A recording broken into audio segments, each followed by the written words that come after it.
আসসালামাইকুম ভাইয়া, দোয়া করবেন ইনশাল্লাহ আমরা যাতে আবার এই সৎ কাজে প্রতিযোগিতা করতে পারি, সবাই একসাথে লড়াই করে যেভাবে 24-এ লড়াই করেছিলাম। ঠিক আছে, ইনশাল্লাহ দোয়া চাইবেন, এটা তো হয় না।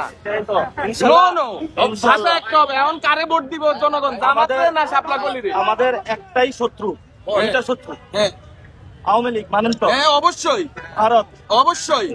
এই দুইটা শত্রুর বিরুদ্ধে দাঁড়াইতে হবে এবং বাংলাদেশে এখন দুইটা আমি আপনাকে বুঝে ফেলছি, দুইটা শত্রুর বিরুদ্ধে দাঁড়াতে হলে আমাদের ঐক্যবদ্ধ হইতে হবে। আপনি যদি আমাকে গালাগালি করেন, আপনি আমাকে ভাই হিসাবে না মানেন, হিন্দু বৌদ্ধ ঐক্য পরিষদ করছে, মুসলমান বাদ দিছে, আপনারা সবাই মিলে পরিষদ করছেন, বিএনপির বাদ দিচ্ছেন। আবার বিএনপির পার্টির ভিতরে সামনে অবশ্যই ভোট চাওয়ার অধিকার, যোগ্যতা, সক্ষমতা আল্লাহ তাআলা আপনাকে দিয়েছে। আমরা 5 তারিখের পরে ভাবছিলাম যে আপনাদেরকে নিয়ে একটা সরকার গঠন করবো, আপনারা যে পরিমাণ গালাগালি করে করছেন, তাহলে আমরা তো ভাই তার সুযোগ রাখেন নাই।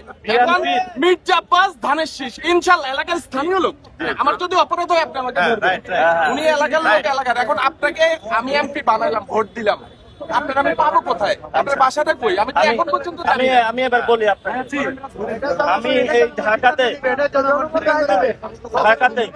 ঢাকা ভার্সিটিতে 8 বছর ছিলাম।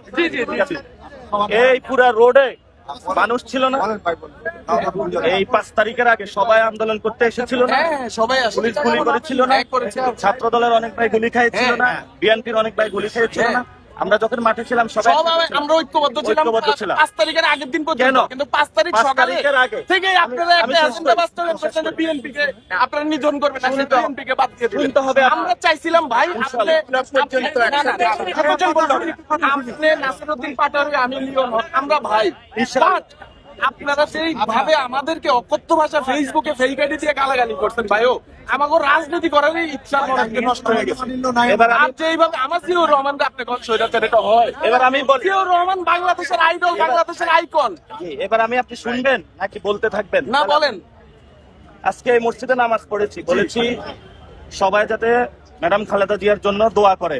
উনি গণতান্ত্রিক জন্য এখানে জীবন দিয়েছেন। উনি বলেছেন কি, ওদের হাতে গোলামীর জিনজির, আমাদের হাতে স্বাধীনতার পতাকা। বলেছিলেন জিয়াউর রহমান তো শহীদ হয়েছিলেন, আমি জিয়াউর রহমানের জন্য দোয়া চেয়েছি। 5 তারিখের আগে আমরা শেখ হাসিনার বিরুদ্ধে কেন লড়াই করেছিলাম? ফ্যামিলি বিজনেস করে চাঁদাবাজি করে নাই, সন্ত্রাসী কার্যক্রম করে নাই। আচ্ছা, 5 তারিখের পরে গত 1 বছরে আমরা কি বাংলাদেশের সমাজটা যেভাবে চেয়েছিলাম পেয়েছিলাম? পারি নাই। কেন পারি নাই জানেন? আপনাদের কারণে পারি নাই কেন জানেন? আমাদের সিস্টেমটা চেঞ্জ করতে হবে। সিস্টেমটা গলদ রয়ে গিয়েছে, শুধু মানুষ পরিবর্তন হয়েছে। আমরা আশা করব তারেক রহমান বাংলাদেশে এসেছে, সবকিছু ঠিক করতেছে, সবার মধ্যে একটা আশা ভরসা দিয়েছে। উনি বলেছে একটা প্ল্যান আছে। আমরাও চাই সুন্দর একটা সমাজ বিনির্মাণ করতে। আমরাও ইলেকশনে অংশগ্রহণ করব। এই ঢাকাতে শহীদ ওসমান হাদি কোন দলের ছিল?